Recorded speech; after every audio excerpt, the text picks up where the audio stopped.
tratamiento en el Senado de la Nación de el proyecto de ley de reforma de la justicia. Todo indica al menos que va a haber en el día de hoy media sanción y pasa a diputados donde el oficialismo tiene un poco más peleados en algún punto los votos y hay que ver cómo va a seguir la discusión. También estaba la manifestación en las afueras del Congreso Nacional. Allí no hubo tanta concurrencia por parte de aquellos que querían manifestar, pero se dio todo para que continúe la sesión sin problemas. Mientras todo esto sucede, hoy un nuevo día con altos casos de COVID positivo en el total del país y también principalmente un aumento de casos que se dan en los últimos 3 días en la Ciudad Autónoma de Buenos Aires y en la provincia de Buenos Aires. A un día de reuniones al menos para entrecruzar datos y ver cómo sigue la cuarentena o la no cuarentena, como ustedes lo quieran llamar, en la Argentina.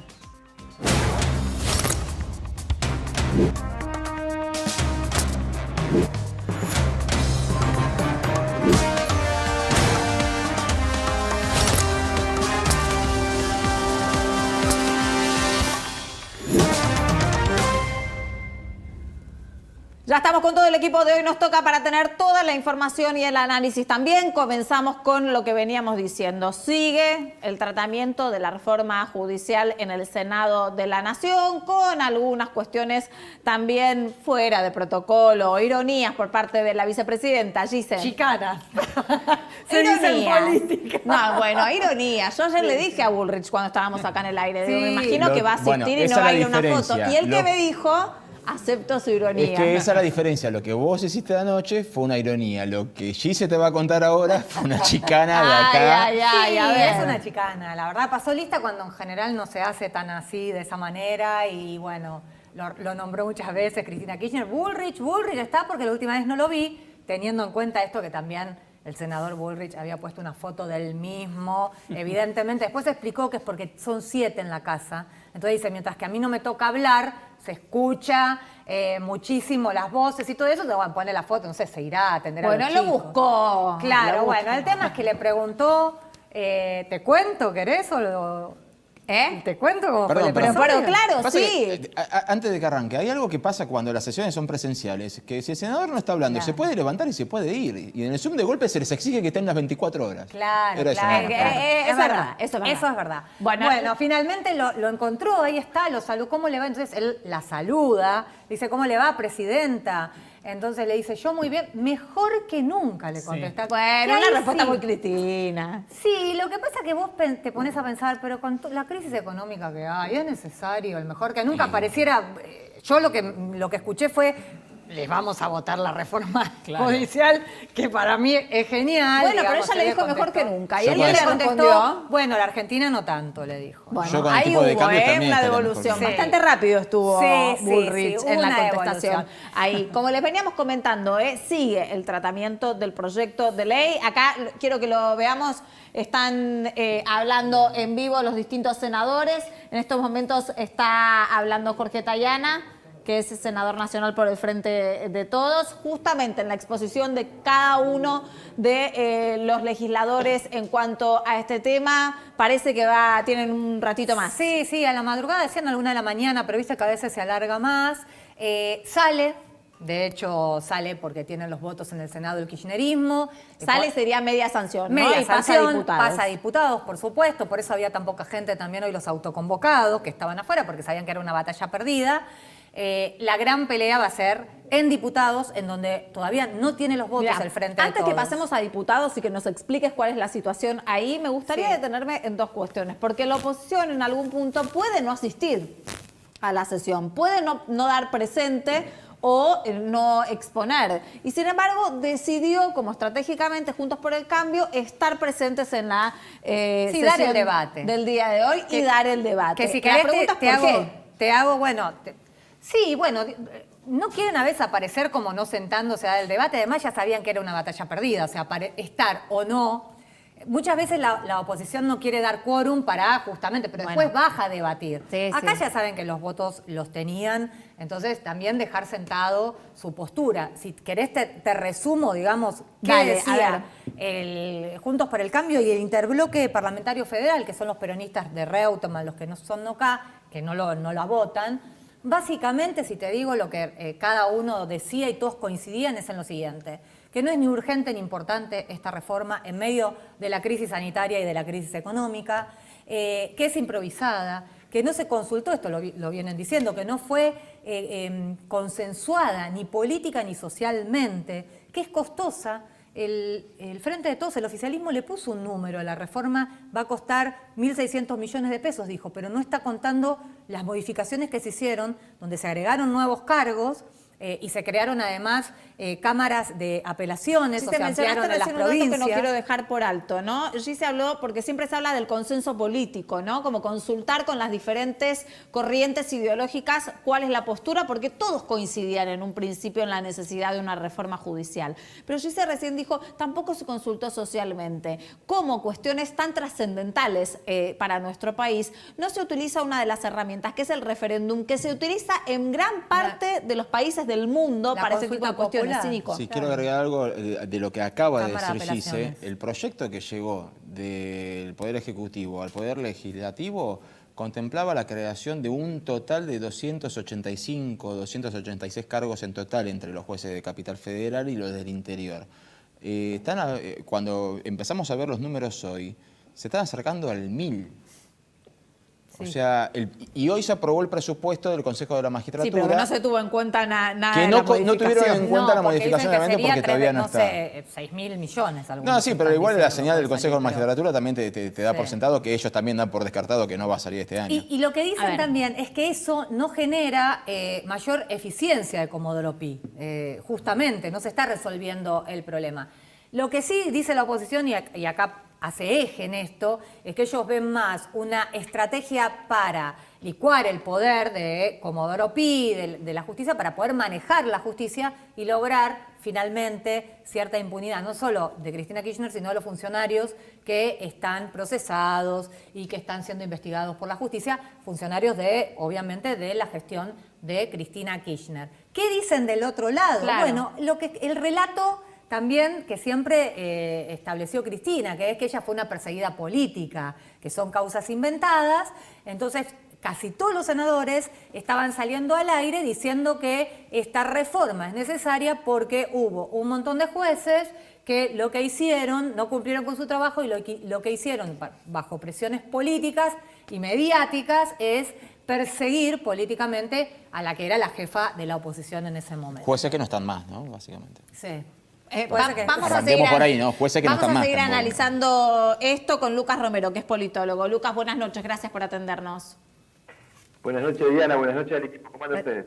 Recién nos explicaban un poco las posturas de cada uno, la oposición por un lado y el oficialismo por el otro. Y el oficialismo hablando de una necesidad de la reforma judicial y de que la cantidad de juicios que tiene la ex presidenta y actual vicepresidenta de la Nación no tienen sustento en algún punto para poder llevarse a cabo, ¿no? Que se trató de una persecución política. Lo que me llama la atención, en principio políticamente, del tratamiento de esta reforma, que en estos días prácticamente no se escuchó a Marcela Lozardo, que es la ministra de Justicia. ¿Por qué? ¿Cómo podemos llegar a leer esto? Sí, a ver, yo creo que hay una, no sé si confusión, pero sí creo que en la agenda judicial que se está discutiendo por estos días, hay varios componentes. Creo que ustedes estaban hablando de esto en particular, ¿no? Digo, por un lado está la reforma que envió el Poder Ejecutivo, que tiene algunos ejes de los cuales ya en el Senado algunos fueron, quitados del proyecto. Y después hay otra serie de asuntos judiciales, creo que de mucho más interés para la situación judicial de la vicepresidenta, que tiene que ver con la discusión esta respecto de los traslados de 10 jueces, en particular de Leopoldo Bruglia y Pablo Bertuzzi, que son dos integrantes de la Sala 1 de la Cámara Federal, de mucha importancia, de mucha relevancia en la revisión de lo que Comodoro Pi está haciendo e hizo.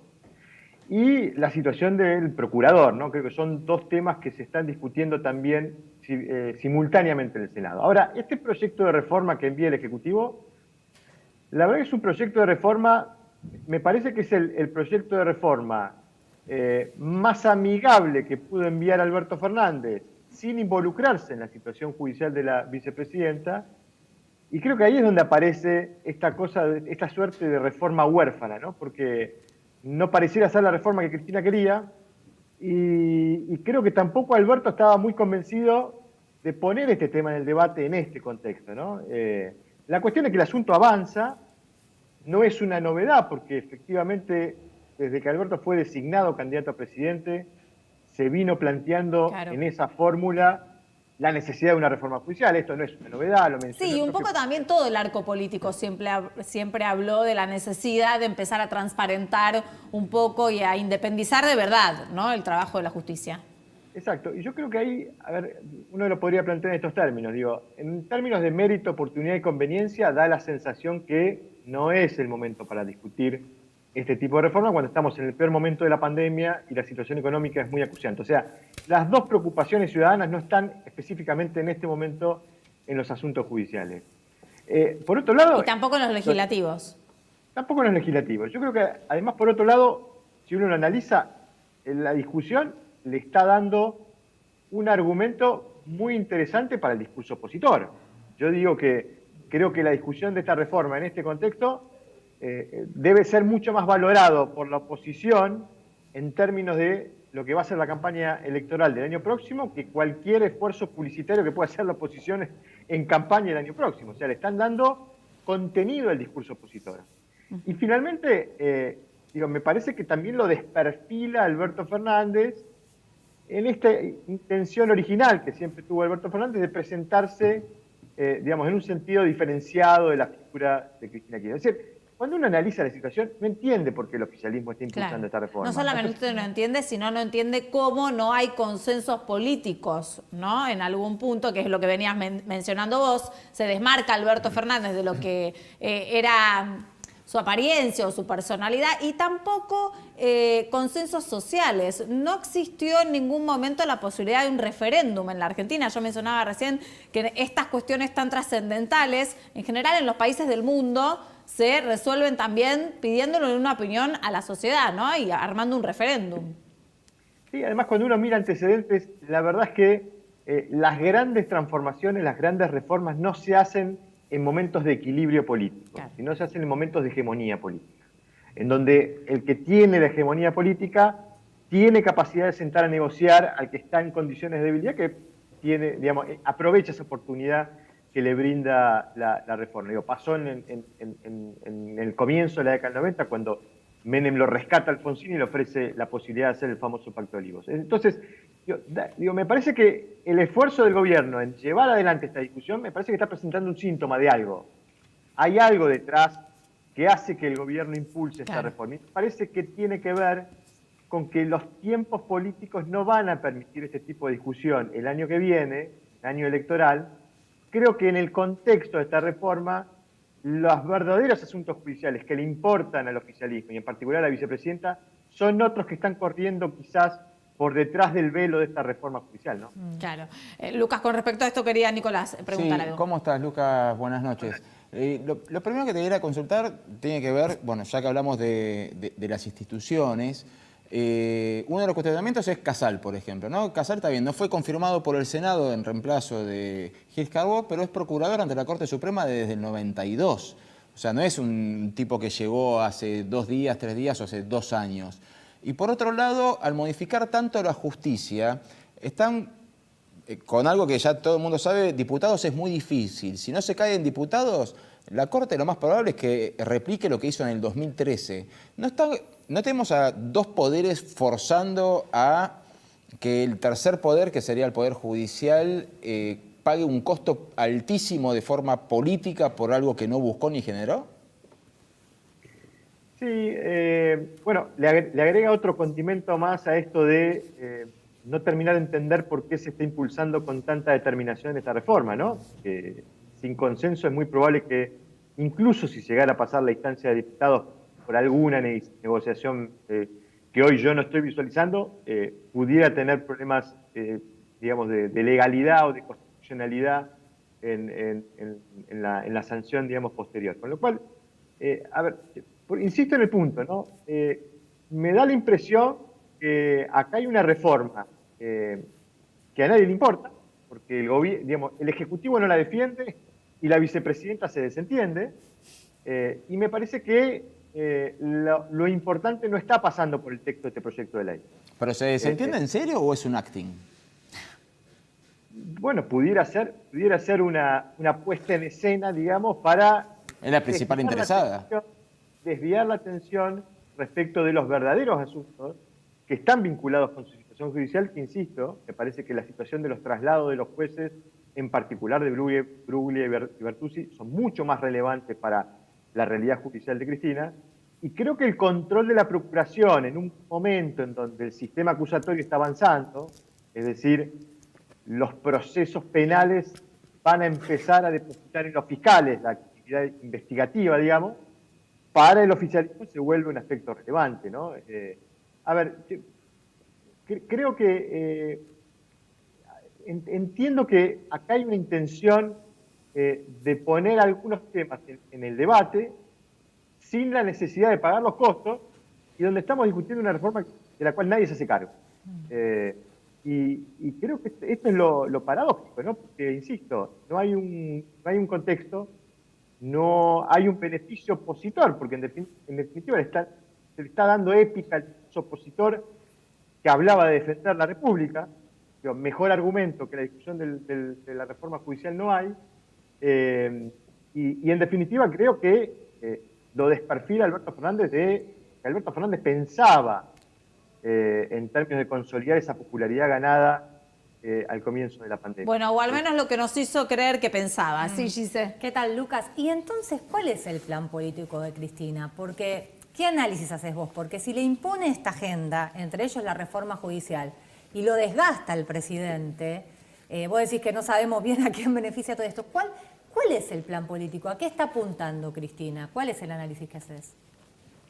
No, a ver, si bien Cristina dice que esta no es la reforma que ella hubiera hecho, y hasta incluso le quita, digamos, relevancia, creo que es una reforma, desde el momento en que hablamos de que estamos, digamos, por aumentar de 12 a 46 los juzgados que integran el Fuero Penal Federal, y estamos por crear otros 90 y tantos juzgados en el interior, creo que es una reforma que ofrece muchas posibilidades al poder político en términos de tener, digamos, terminales y recursos para controlar procesos judiciales posteriores, ¿no? Digo, ahí yo no desconozco que pueda haber un interés político, más allá de que no sea la reforma de la que se habla para mejorar la calidad. Pero en relación, digo, a la figura de Alberto Fernández y a elecciones futuras, ¿cuál te parece que...? Porque evidentemente al imponerle la agenda a Alberto Fernández no lo deja bien parado,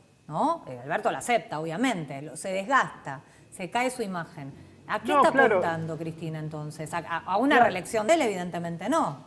No, claro, y ahí, digamos, lo que sí puede hacer uno es empezar a conectar algunos acontecimientos, ¿no? Porque, digo, cada vez que Alberto Fernández aprovecha alguna circunstancia para tener ese gesto de diferenciación con la vicepresidenta y que eso se traduzca en mayor popularidad, y lo pongo, por ejemplo, en un ejemplo concreto, la relación cordial con Horacio Rodríguez Larreta en este contexto de pandemia, Cristina Fernández de Kirchner hace lo propio para evitar esa situación de ganancia en términos de popularidad por parte del presidente. Este pudiera ser un ejemplo más de esa circunstancia en donde la vicepresidenta prefiere que el presidente se embarre con este tipo de asuntos, quizás teniendo la posibilidad también de no quedar ella demasiado vulnerable dentro de la coalición de gobierno. Ay, Lucas, en este punto me gustaría proponerte un contrapunto, precisamente de lo que decía Gise, porque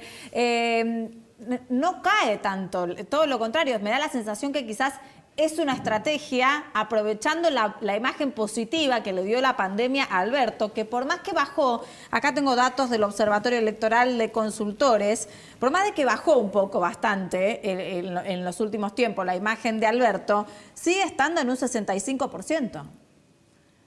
¿No? Sí, Y un 62% la reta en algún punto como desempeño positivo por todo lo que se está dando y demás. ¿No es también aprovechar esa imagen positiva esta reforma, este proyecto?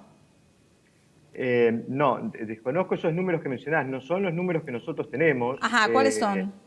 Digamos, nuestro último relevamiento, nosotros tenemos ya un diferencial negativo en la imagen de Alberto Fernández.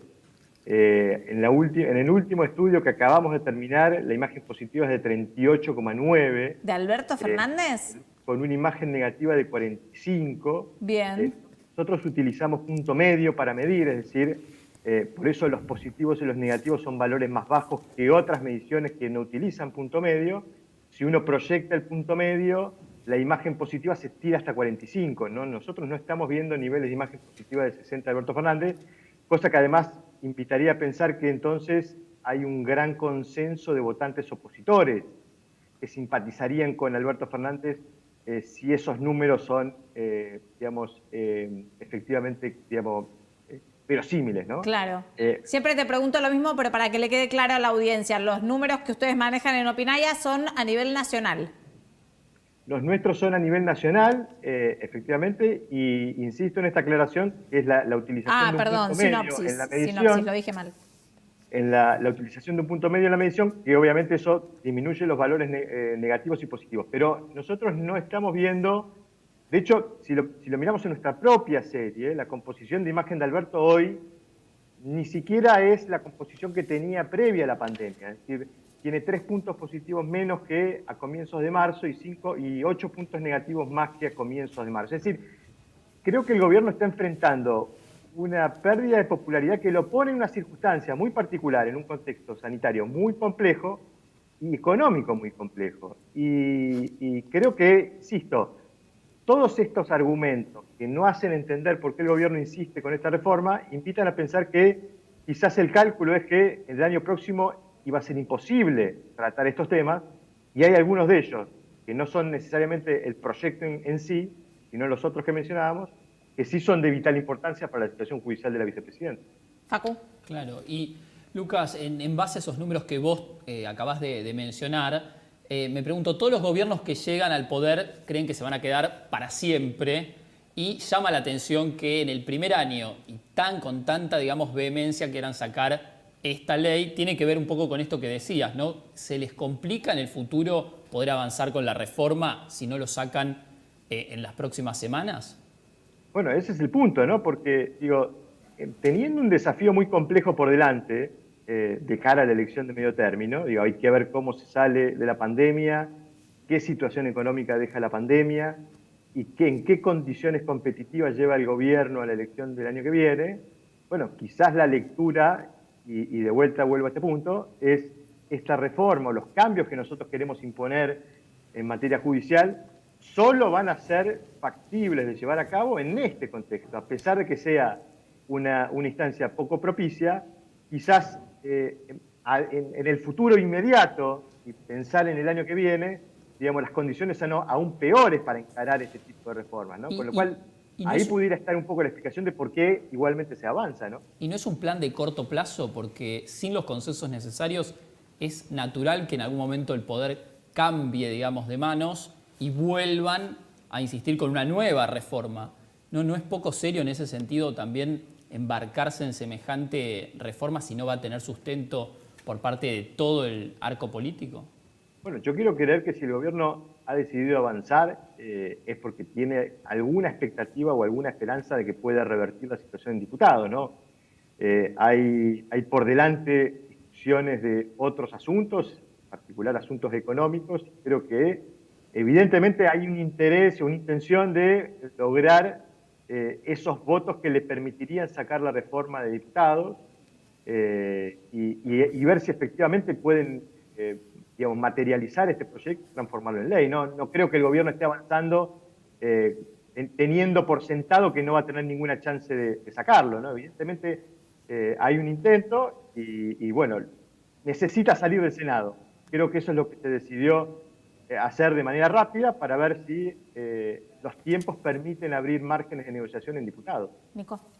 Lucas, no hay mucha diferencia entre las distintas encuestadoras, pero es como si hubiera mayor apoyo a la gestión de la pandemia que imagen positiva del presidente. ¿Cómo se puede explicar esto? Bueno, nosotros lo hemos visto venir, digamos, variando correlacionadamente. Es decir, la imagen del presidente se ha venido deteriorando desde fines de marzo, en la misma medida en que también se ha venido deteriorando el apoyo de la gestión del gobierno frente a la pandemia. De hecho, el dato en nuestro último estudio, en este que acabamos de terminar este fin de semana, nos da por primera vez un diferencial negativo en la aprobación de la gestión de la pandemia. Eso es hartazgo, digamos.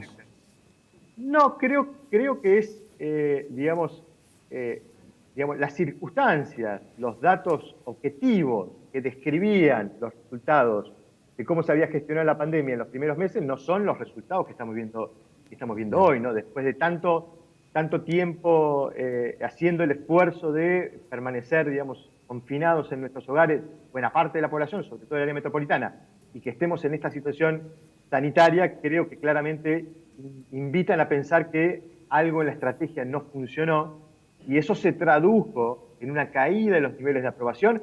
Estamos hablando en nuestros registros que fines de marzo el 78% aprobaba la gestión del gobierno frente a la pandemia.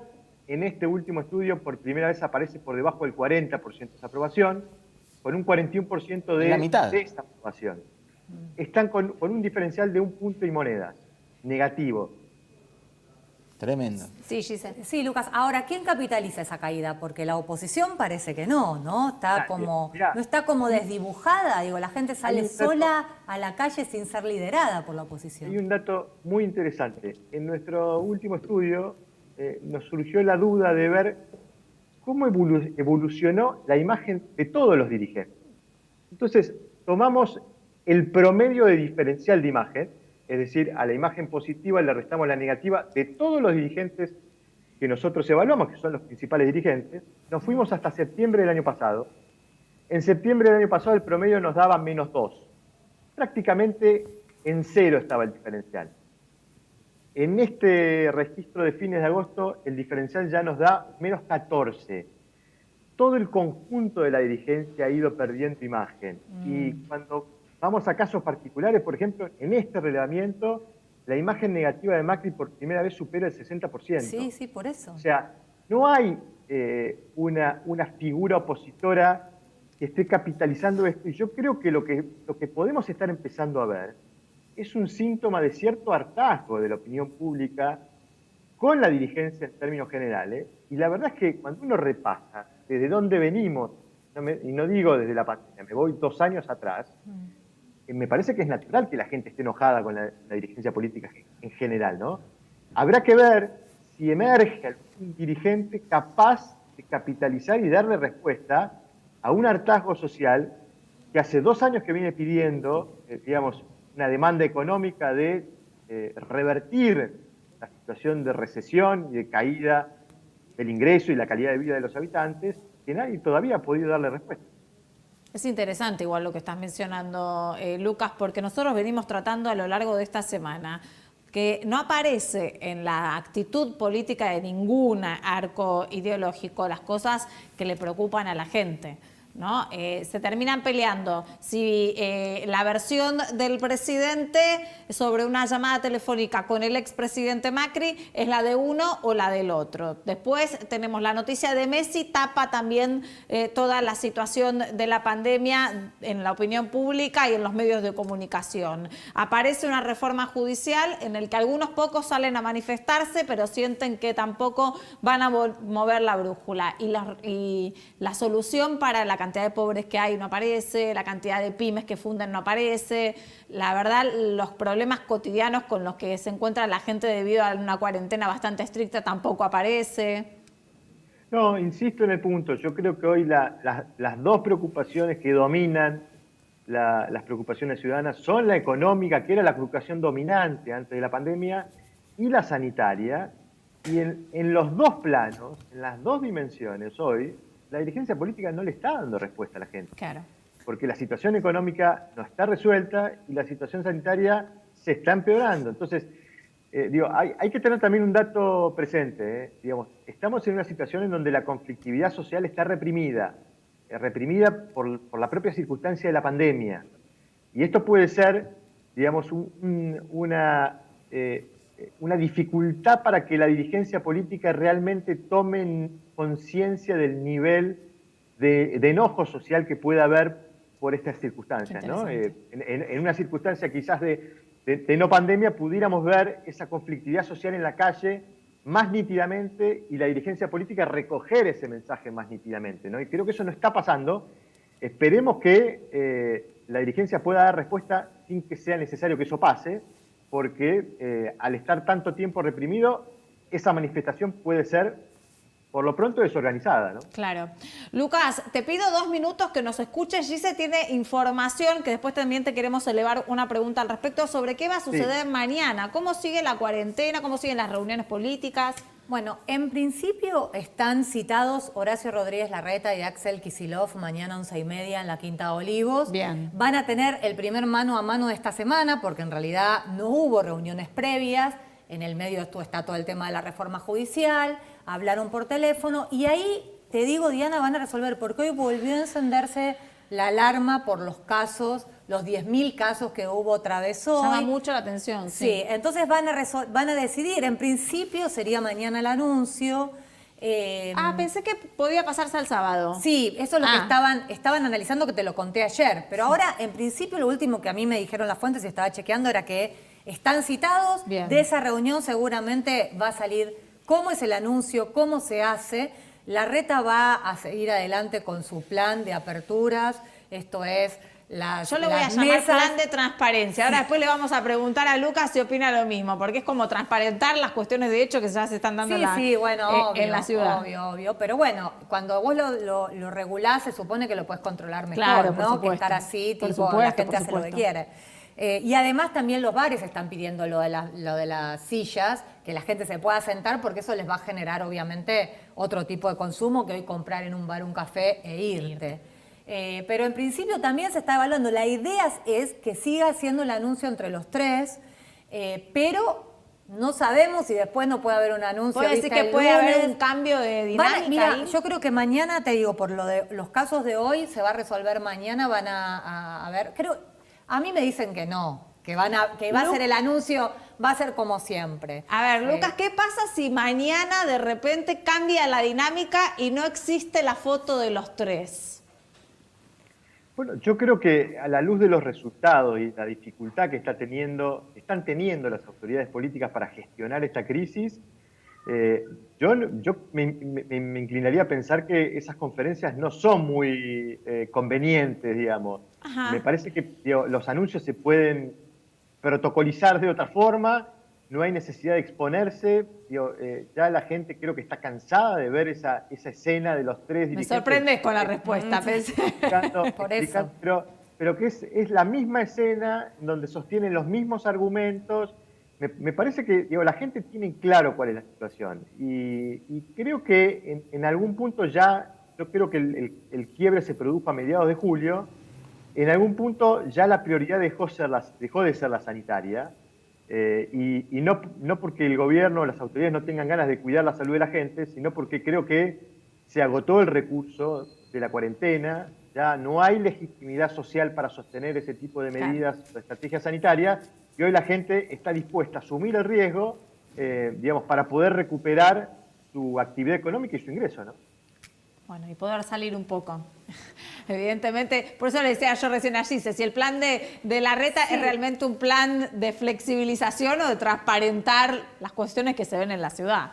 Lo que sí es cierto es que me parece que el gobierno, o los gobiernos, para no focalizarlo solamente en el gobierno nacional, todavía tienen la responsabilidad y creo la necesidad de comunicar, a la población cómo protegerse independientemente de que no se aplique una cuarentena, porque no es cuarentena y únicamente cuarentena. Creo hay otras formas, hay otras políticas, hay otras herramientas. Como lo dice Tomás Puello, está el martillo para martillar la curva, pero también hay que aprender a danzar, ¿no? Y danzar es cuidarnos, tener hábitos de cuidado y cuidar los protocolos que se aconsejan para tratar de minimizar la posibilidad de contagiar.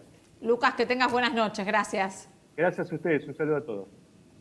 Vamos a un corte, enseguida regresamos, porque la situación también hay que ponerle en lupa o en foco en algún punto en los números, en cómo están subiendo los casos y en qué lugares. Ya venimos.